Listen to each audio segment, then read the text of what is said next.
like a dump. You live in a money pit. Money pit. Pick up the telephone, fix up your home sweet home by calling 888 Money Pit. The Money Pit is presented by Aero Fasteners. We ship floors and Home Advisor. Now, here are Tom and Leslie.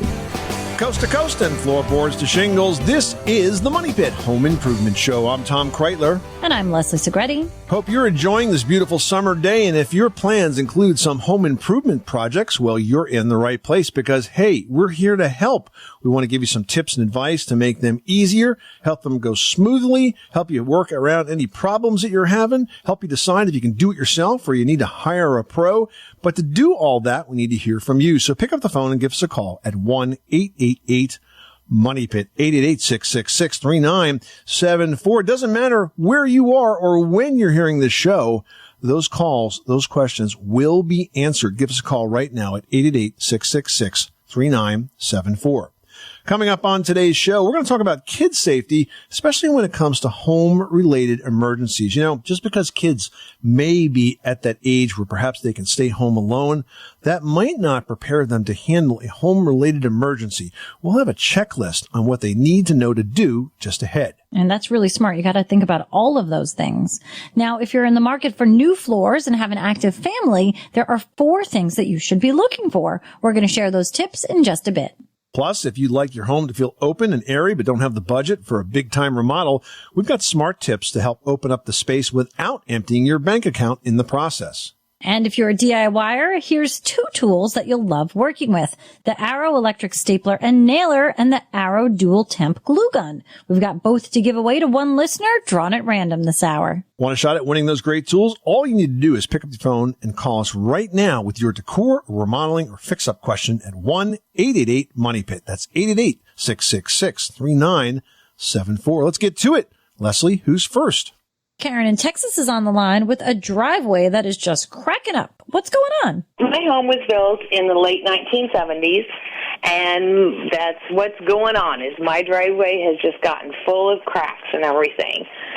So when I was looking into tearing it out and replacing the concrete, I had someone suggest to me that there's some newer products on the market that you can overlay over top of the concrete. Yeah. So this is a concrete surface, right? We're not talking about asphalt. It's definitely concrete? Definitely concrete. All right. Now, the cracks that you're seeing, is the driveway sagging or is it just have these sort of fissures in it? I'm asking you this question because I want to know if it's structurally unstable, because no matter what you put over it, if it's got a weak base, it's just going to continue to move and crack. It'll look better, but it'll still do that. I wouldn't say it's unstable. There are quite a few that they're not small, short ones. I mean, they've gotten pretty big. There is one area at the bottom of the driveway by the street that seems to have had a little bit of a collapse. Shift, yeah. Nothing that can't be dealt with. All right. So here's what I would do.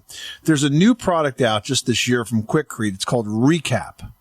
And it's a really interesting product because they've designed a product that will absolutely bind to old concrete and not separate. And it's fairly simple to apply. You put it on, you clean the concrete, you put it on when the concrete's wet, and you work it, smooth it out, you trowel it out. You can use, a squeegee. You can use a broom to give it a bit of a broom finish, and then the whole thing dries in just a few hours. I think that would be a great addition. In terms of the end of the driveway where it reaches the street, that's the part we call the apron.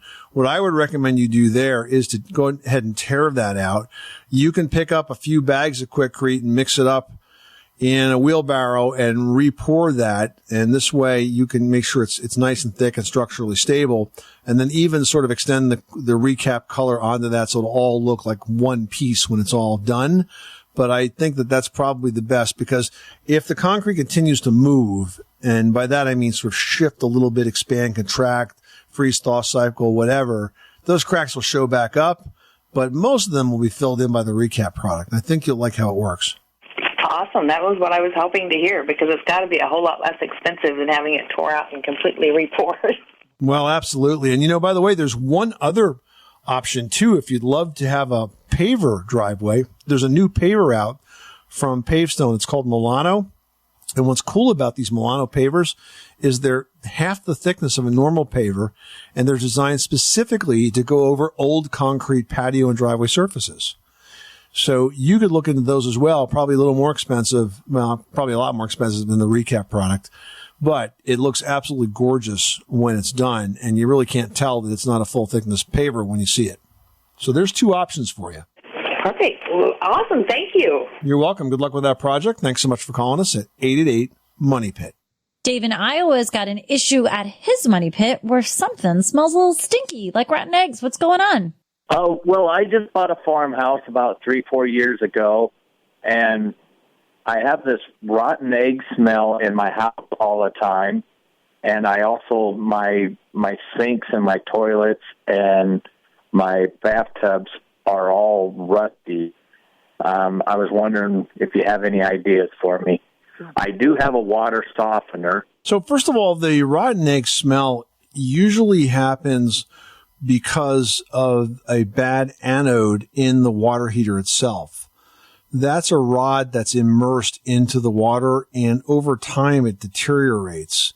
And if you have a bad anode, it can be removed and replaced without replacing the entire water heater.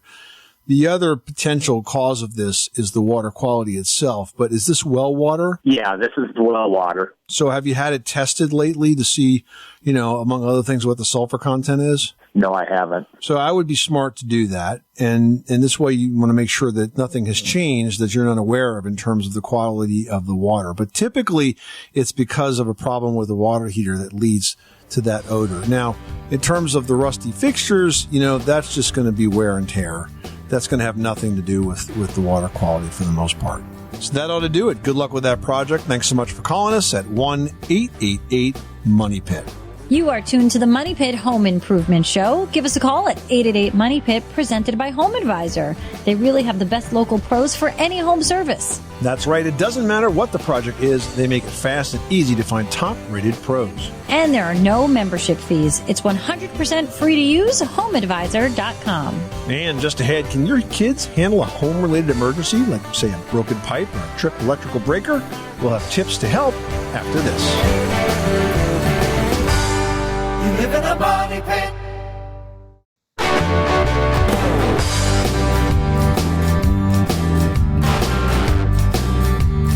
Money pit.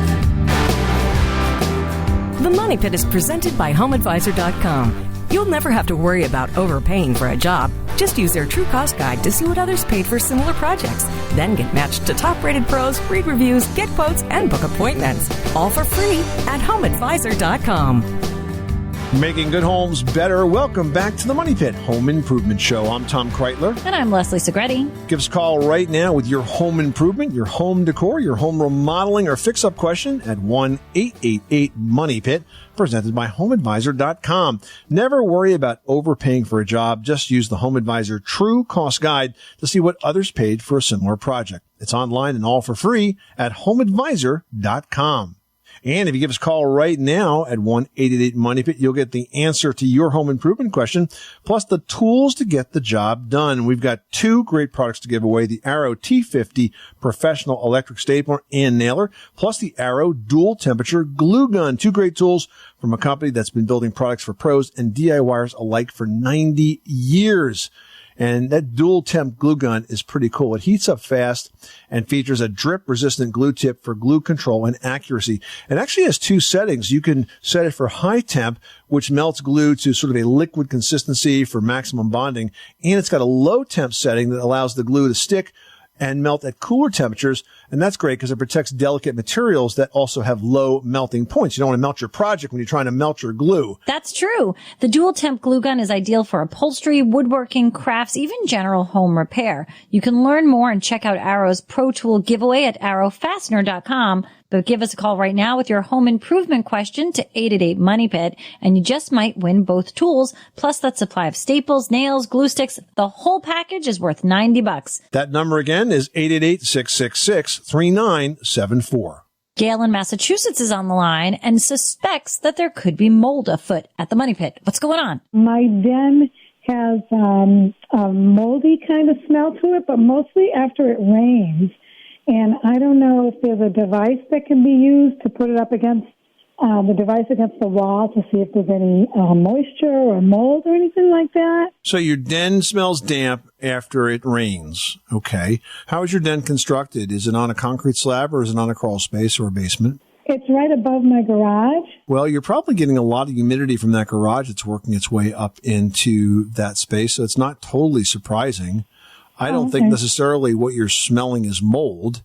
It could be some mold in there, but I wouldn't jump to that conclusion. It might just be the dampness and the humidity as it passes through the building materials, getting up in that space and just leaving some odors behind. I think ventilation is a solution for you here, and probably better air conditioning and perhaps even some dehumidification.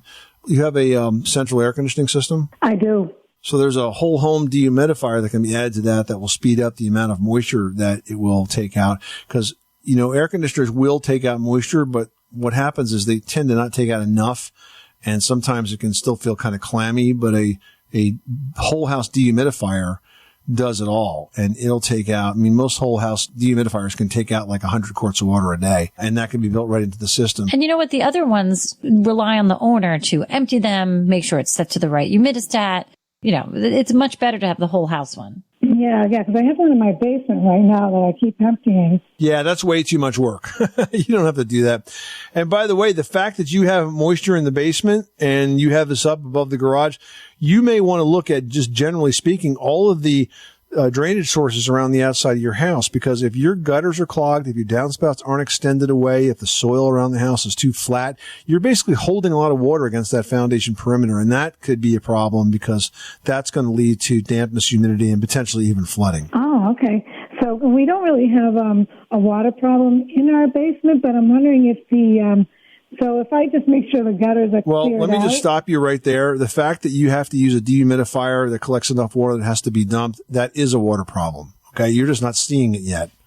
Okay. So you do have a water problem. You just don't know it. Yeah. And also the washer and dryer are in the closet of the den. And I didn't know whether, and it was just recently installed. And so I didn't know whether that was kind of a problem because it almost smells like part of the bathroom. Yeah, I think you got to stop chasing these smells down and start dealing with the core issue, which is the high humidity and the moisture. I think that's going to solve it all. All right. Good luck with that project. Thanks so much for calling us at 888-MONEY-PIT. Well, at some point, every parent faces the decision of deciding whether or not a child is able to stay home alone, right? And as a parent of 3, I know that every kid's different, and it's important to make sure they're not going to hurt themselves. And it's also important to make sure they can handle basic things that could go wrong in the house when you're not home. Yeah, definitely. So here are a few basic tasks that you might want to consider. For example, does your child know how to find and shut off the water main in case of a major leak? Heck, do you know how to find and shut off the water main in the case of a major leak? It's a really good idea to find that all-important valve and tag it so that you know exactly where it is, and you can show the kids as well. Make sure it's easy to operate, because sometimes, since they don't get used very frequently, they can get a little sticky. But make sure it's good to go and ready to turn off, because it's the fastest way to stop the water from coming through your ceiling. Now, next up, you also want to consider whether or not your child can operate a fire extinguisher. Now, we think that's a pretty basic task, but there's actually a technique to it, Leslie, right? There's a major technique to how to operate a fire extinguisher, and some of the techniques I wasn't even fully aware of until one day over at ABC at work.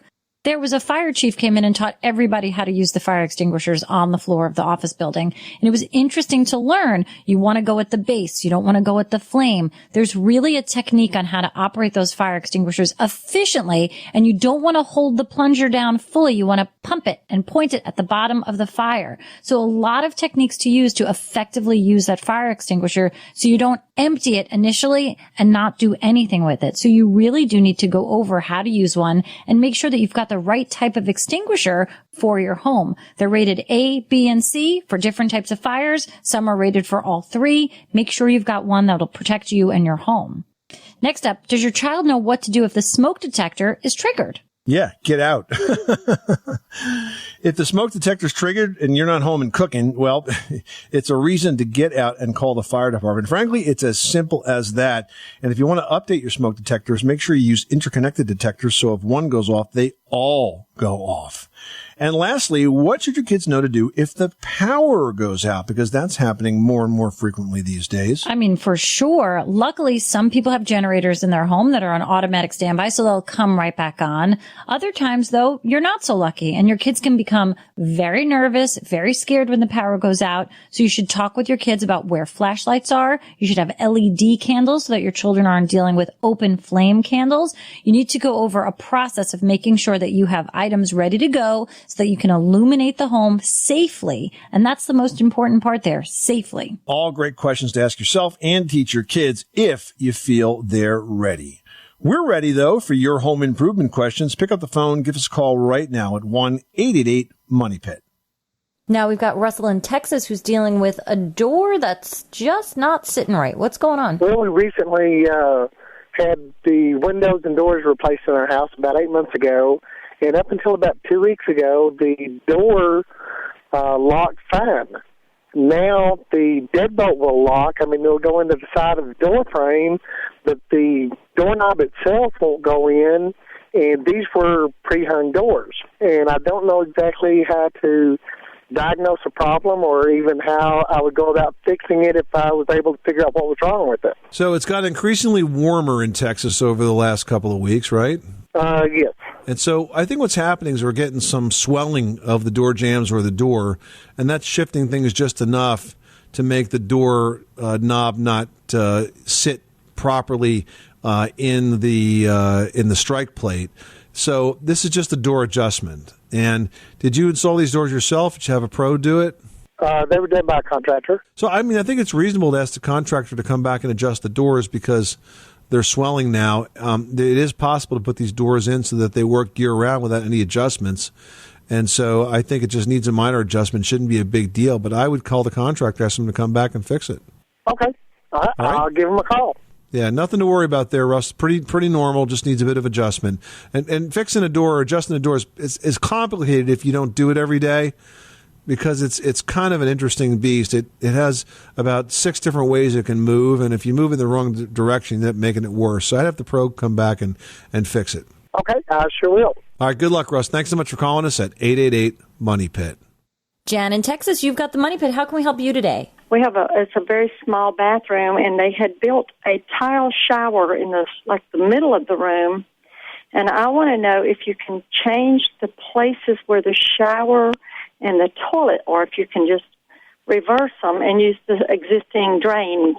No, you can't, because the shower drain is about half of the size of the toilet's drain waste vent pipe. Well, and it's a gray water line, too. Yeah, it's not, well, they're going to drain to the same place, but you'd have to reconfigure the plumbing. So it's not quite that easy, but not impossible.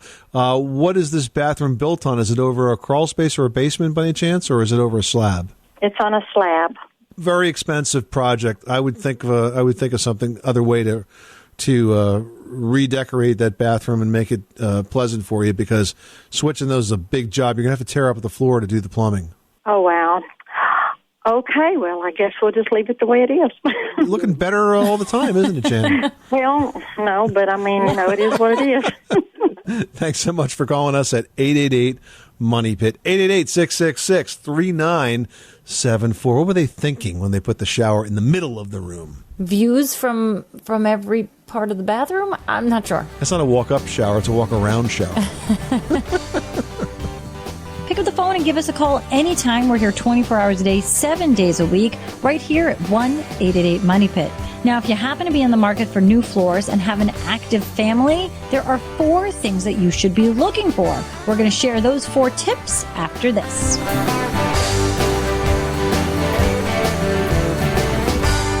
You live in a money pit.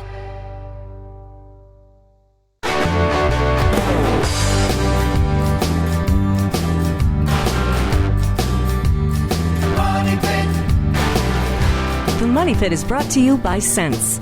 The Sense Smart Home Energy Monitor works like a fitness tracker, telling you what's on in your home and how much it costs, so you can save electricity and money. Learn more at sense.com. Making good homes better. Welcome back to the Money Pit Home Improvement Show. I'm Tom Kreitler. And I'm Leslie Segretti. We're here to help you with your home improvement questions. Help yourself first by picking up the phone and calling us at 1-888-MONEY-PIT. Darlene in West Virginia is on the line with a roofing question. How can we help you today? My husband and I are considering putting a metal roof on our home, and I wanted to know, is it best to go ahead and keep the old shingles on the roof? No. If you're going to go through the expense of putting on a metal roof, which is a real investment grade roofing, it's a roof that could last you 50 to 100 years, you absolutely don't want to put it over old asphalt shingles. There's no point in having them there. And if anything, they could make that metal roof look lumpy. So I would absolutely take it right down to the sheathing and then have the roof installed right from there on up. It is absolutely not worth trying to save a few dollars by leaving that old asphalt there essentially forever. Okay, because I've known some people, they've been told, oh, yeah, you don't have to worry about throwing them out. You don't have to worry about taking them off and everything. It's just fine. It actually, I've even heard them tell people that it'll add a layer of insulation. Yeah, that's all crap. Okay. And you quote me on that. Well, I'm glad I called. That's just not true. There's nothing about an asphalt shingle that insulates anything. It doesn't trap air. So it just doesn't work. In fact, what it does do is hold a lot of extra heat on that roof. So, well, and it would build up moisture and everything probably. No, but in the summertime, that extra heat will add to your air conditioning costs. So I would just tear that out and forget about it and start from scratch, okay? You'd be better off in the long run. All right, that sounds great. Thank you so much. Good luck with that project. Thanks so much for calling us at 888-MONEY-PIT. Bye-bye. Well, if you're in the market for new floors and you've got an active family, there are really 4 things you should look for. First, you need a product that's waterproof, kid-proof, pet-proof, and impact resistant. And today, there's lots of floors available. It's so hard, though, to find one that looks great and has all of that durability. There is a new product, though, we just discovered called Supercore. That's all that and more. And here's why. Supercore is an engineered vinyl plank floor, but instead of the traditional softer wood composite construction, Supercore features a rigid stone core. And that stone is a lot denser and hence tougher than pretty much any other engineered vinyl plank floor on the market. Good point. Now, the Supercore Click Lock floors have a wear layer that is 50% thicker than virtually any other waterproof floor that's on the market. The product's waterproof, kid and pet proof, impact resistant. It's available exclusively through WeShipFloors.com, and on their website, you're going to find a very convincing demo of just how tough this floor really is. Go there and you're going to see the founder pounding standard EVP floor with a 2-pound piece of lead, literally like a sledgehammer, and it's leaving a dent after dent after dent after dent in that flooring. Then he does the same thing to the Supercore flooring, and you don't even see a scratch. I mean, it is impressive. Check out the Supercore at WeShipFloors.com. They direct source the product, cutting out the middlemen to give you better floor for less money. And they'll even send you free samples. That's WeShipFloors.com. Now we've got Tom in Nebraska on the line with a decking question. How can we help you today? I'm building a cedar deck. I'm trying to figure out which projects to use in order to, preserve the life of it. Okay, well, cedar's a good choice because it's naturally insect resistant. So you don't have to worry so much about decay, but if you want to stop it from cracking and checking and splitting, which it'll do simply from exposure to the sun, then you really need to think about putting a product on it that's got a UV protectant in it, like a stain. Now, since it's brand new, I might suggest in this particular case a semi-transparent stain that's going to give it some UV protection. It'll help even out the color, and it'll protect it from the cracking and the checking that goes on.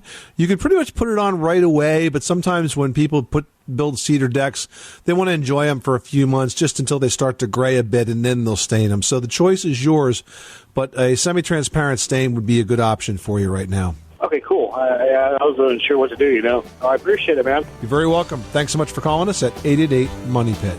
You are tuned to the Money Pit Home Improvement Show. Give us a call with your home repair or your home improvement question 24 hours a day, 7 days a week, right here at 888-MONEY-PIT. Up next, open concept homes are popular, but they're hard to come by in older houses. Now, adding a pass-through between rooms can help. We're going to share some tips to do that next. You live in a money pit.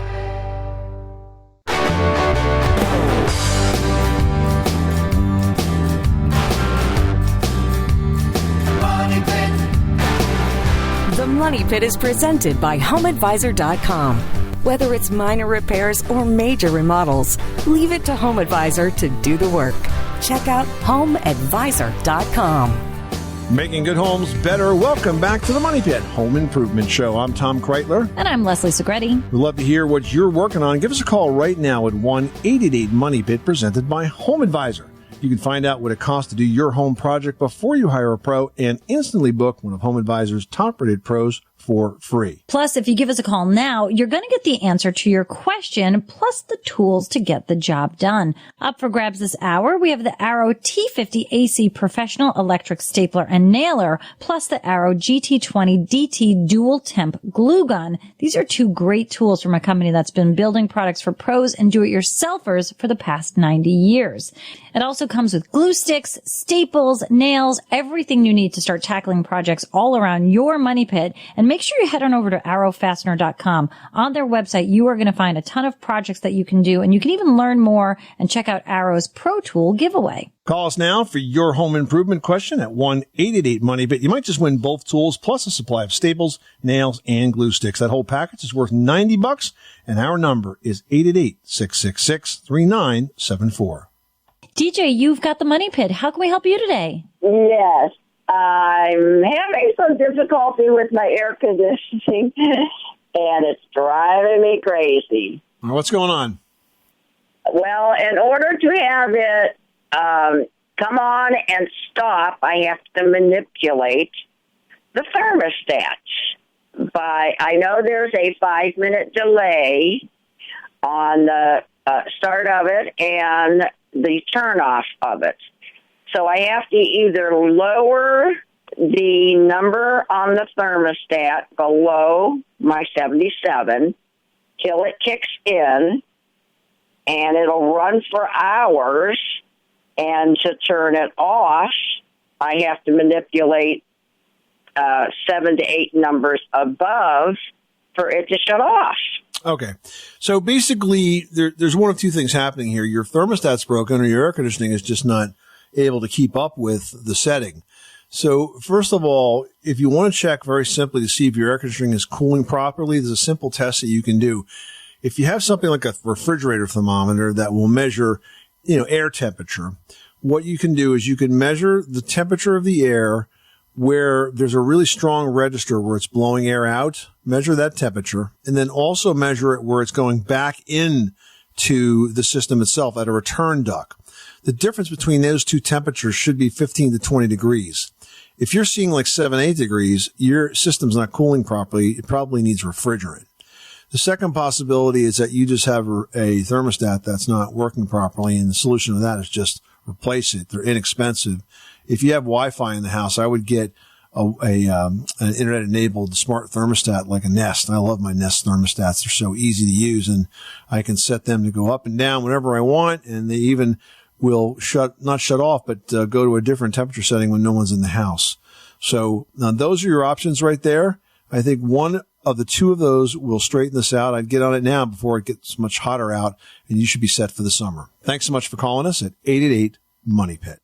Well, while older homes have charm and character, the thing that they often lack is an open floor plan, and that's something more and more modern families want. Well, the good news is that you don't have to stick with that layout offered in that older home. Yeah, there are ways to make your house feel more open in a closed space. And one way to do that is to create a pass-through between rooms. Now, I should say that it's not a first-time DIYer's project because it involves a lot of skills. But you want to start with the most important things first, which is to determine if the wall can be opened up by figuring out if it's load-bearing. You can look at the floor below, perhaps go into the crawl space of the basement, look at how the floor joists are aligned. Are they parallel or perpendicular to the wall? If they're perpendicular, the wall may more likely be load-bearing. If you're unsure, you got to get some expert help.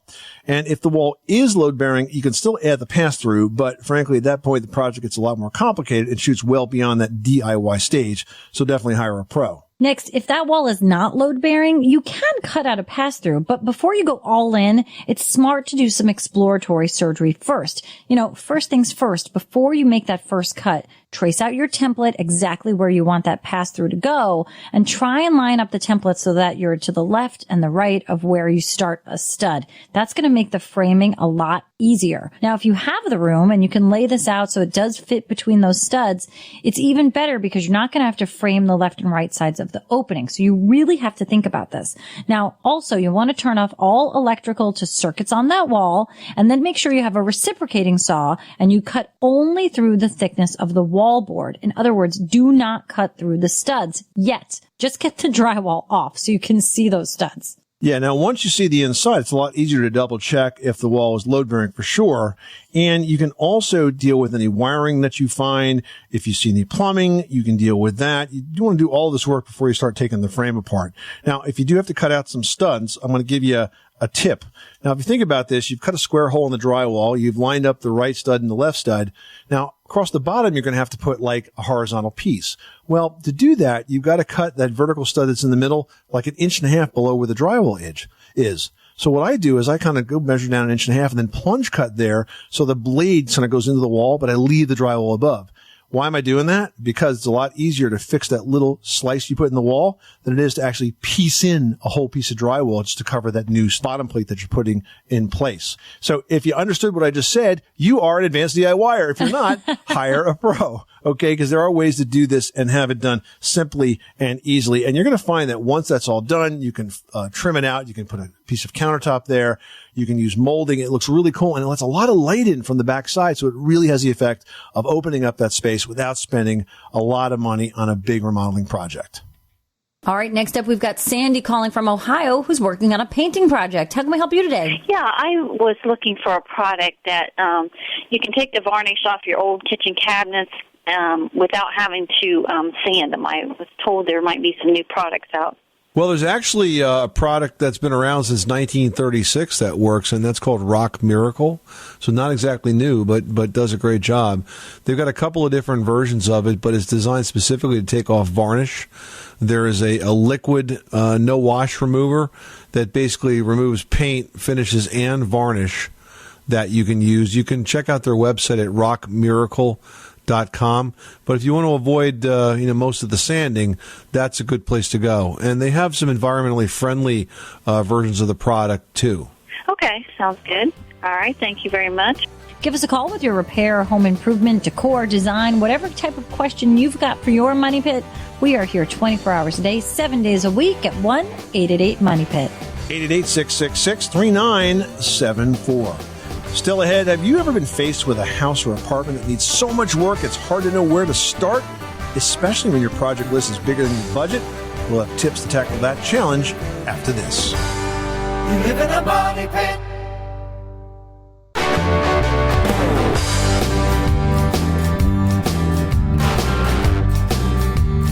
Money Pit. The Money Pit is presented by Rumblestone. Create a paver patio or walkway, garden retaining wall, grill enclosure, fire pit, or even an outdoor kitchen with Rumblestone from Pavestone. For project ideas and how-to videos, visit pavestone.com. Making good homes better. Welcome back to the Money Pit Home Improvement Show. I'm Tom Kreitler. And I'm Leslie Segretti. We'd love to hear from you on the Money Pit's listener line at 1-888-MONEY-PIT, presented by Home Advisor. You can get matched with top-rated home service pros in your area, read verified reviews, and book appointments online, all for free. No matter the type of job, Home Advisor makes it fast and easy to hire the best local pros. All right. And don't forget, while you're online, you can go on over to the Money Pit's community section and always post your questions there, post pictures, let us know what you are working on, and we will lend you a hand. Now, I've got one here from Cody in Colorado who writes, we recently purchased a home that needs some TLC.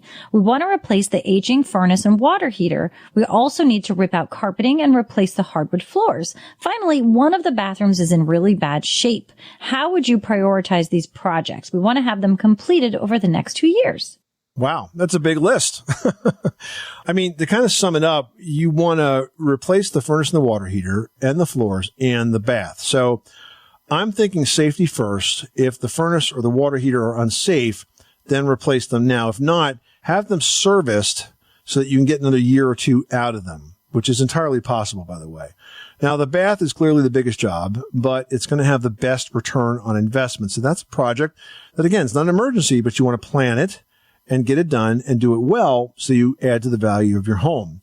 Now, the carpet point is a little confusing to me, Leslie, because Cody says he wants to rip out carpeting and replace the hardwood floors. Generally, you don't have to do both because carpeting, especially in an older house, is a fantastic drop cloth. It's often put down right over hardwood floors. You may only need to remove that carpet and then refinish those hardwood floors, which is a lot less expensive than replacing them. In fact, I can't really imagine why you would ever want to replace a hardwood floor unless it was just in terrible condition, but that's very unusual. I think you're going to find that you can refinish that, save some money, and really get a beautiful home in the process. Now, Cody, for the bathroom, it depends on how bad of shape you mean when you say bad shape. Is it something that a couple of updates could easily enhance the space and make it more enjoyable and more user-friendly over the next couple of years until you can go all in for a full renovation?